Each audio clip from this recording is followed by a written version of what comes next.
তেখেতে শান্তি বিচৰা নাছিলে, চুক্তিটো হোৱাটো বিচৰা নাছিলে। আপোনালোকে দেখিছে যে এই চুক্তিটো হ'ব দিয়া নাছিলে হাগ্ৰামাই। তেখেতে কি কৰিলে 1000 কোটি টকাত, সেইটো হিচাপ দিয়ক। আৰু যোৱা 17 বছৰৰ হাগ্ৰামা মহিলাৰ আপোনালোকে ষ্টেটমেণ্টবিলাক চালেই হ'ল। দিনত এটা কথা কয়, ৰাতি এটা কথা কয়।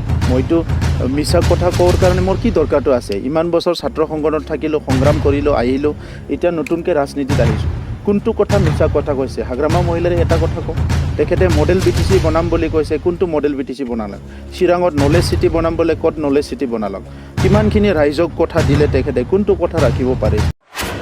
তেখেতে কি কি কাম কৰিছে ৰাইজৰ আগত দাঙি ধৰক, আৰু কি কৰিবলৈ বিচাৰিছে, ককলাবাৰীত কি কৰিবলৈ বিচাৰিছে সেইটো আহি পেলাই কওক। তেখেতৰ দিনত সাৱধান হোৱা দলংখিনি আমি কৰিবলৈ গৈ আছোঁ। তেখেতে 3000 কোটি টকা ধাৰ কৰি থৈ যোৱাটো আমি পৰিশোধ কৰিবলৈ গৈ আছোঁ। 17 বছৰ কোনে আছিলে? আত্মসাৎ কোনে কৰিছে? BTCৰ টকা পইচাবিলাক কোনে খাইছে? ককলাবাৰী সমষ্টিত এতিয়া UPPLৰ নাম শুনিলে ৰাইজে বেয়া পায়, আজি এইটো উত্থাপন কৰিছে, কি ক'ব?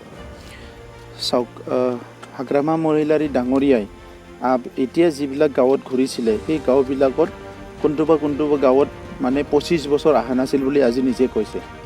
25 বছৰ তেখেতে সেই গাঁৱত অহা নাছিলে, আৰু 17 বছৰ তেখেতে চিফ হৈ আছিলে।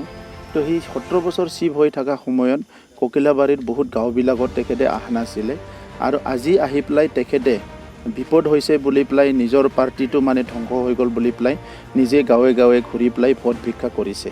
এই পৰিৱেশটো কিয় আহিল? 17 বছৰ BPFে শাসনভাৰ চলোৱাৰ পিছত আজি হাগ্ৰামা মহিলাৰে কিয় চুবাই ঘূৰিব লগা হৈছে? কিয় 5জন-10জন মানুহৰ লগত বহিব লগা হৈছে?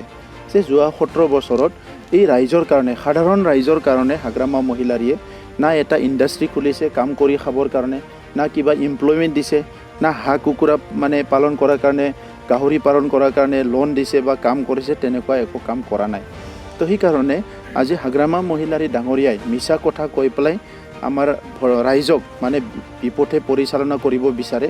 তেখেতে নোহোৱা কথাবিলাক আনি পেলাই ৰাইজৰ আগত কয়, সেই কথাবিলাকেদি তেখেতে ভোট পাম বুলি ভাবে, কিন্তু সেই ভোটবিলাক তেখেতে আৰু নাপায়।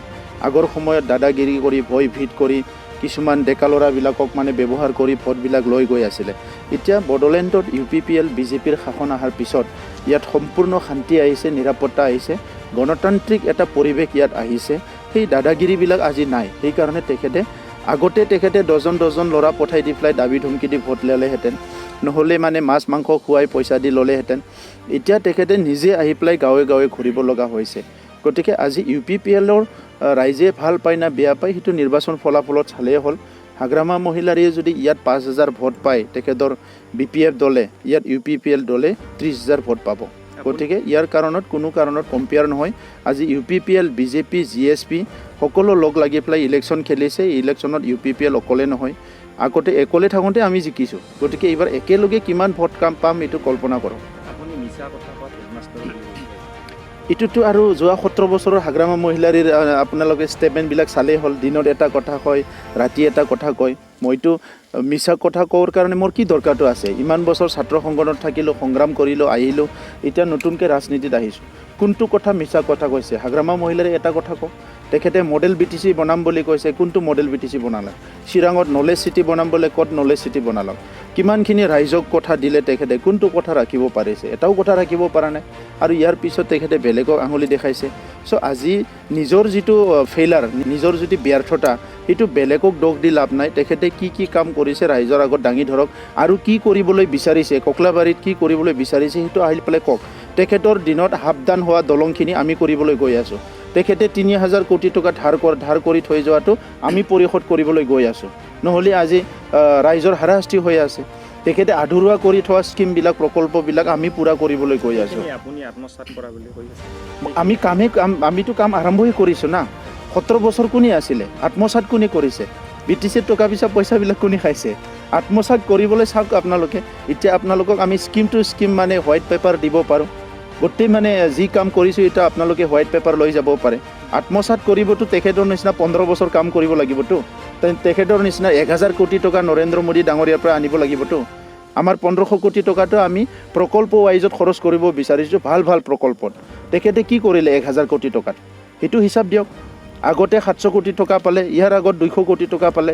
আজি ইমান টকা আহিছে প্ৰত্যেক বছৰত WPTৰ পৰা 200-300 কোটি টকা আনি খুটা কম্বলৰ ছাপ্লাই দিছে ইয়াৰ হিচাপটো দিয়ক ৰাইজক আৰু এটা কথা কৈছে যে অৰিজিনেলি মানে আপোনাৰ NDFB কিনি 4,000 আছিলে কিন্তু আপোনালোকে কোৱা বনাই কিনে 12,000 NDFB সৃষ্টি কৰা বুলি কৈছে এইটো কথাৰ কি প্ৰসংগ আছে NDBৰ ভুৱা কৰা NDBৰ সঁচা কৰা NDB লিডাৰবিলাকৰ লগত বহি ল'লেই হ'ল NDBৰ কেইজন আছিল কেইজন নাই ইয়াৰ কিবা লিষ্টটো লৈ পেলাই আজি কিবা এটা প্ৰাসংগিকতা আছে জানো NDB যিখিনি কাম কৰিছিলে কি যিখিনি ল'ৰা সংগ্ৰাম কৰিছিলে সেইখিনি ৰিহেবিলিটেশ্যন দিয়াত হাগ্ৰামা মহিলাৰ ইমান টেনশ্যন কিয় হৈছে আপুনি ভুৱা বনোৱা বুলি কৈছে মই বনাই মোৰ কি লাভ হৈছে মোৰ NDB ভুৱা বনাই VLT ভুৱা বনাই মোৰ কিবা লাভ হ'ব জানো মইতো পিচ বিল্ডিঙৰ কাৰণেহে কাম কৰি আছিলোঁ তেখেতে শান্তি বিচৰা নাছিলে চুক্তিটো হোৱাটো বিচৰা নাছিলে আপোনালোকে দেখিছে যে এই চুক্তিটো হ'ব দিয়া নাছিলে হাগ্ৰামাই চুক্তি যদি নিদিলে হয় আজিও জংঘলত বন্দুক লৈ থাকিলেহেঁতেন আজিও ডিজিগনেটেড কেম্পত আজি ল'ৰাবিলাক থাকিলে আৰু সেইটোৱে হাগ্ৰামাই ভাল পায় নিজে উঠি ৰজা বহি ৰজা হৈ থাকিব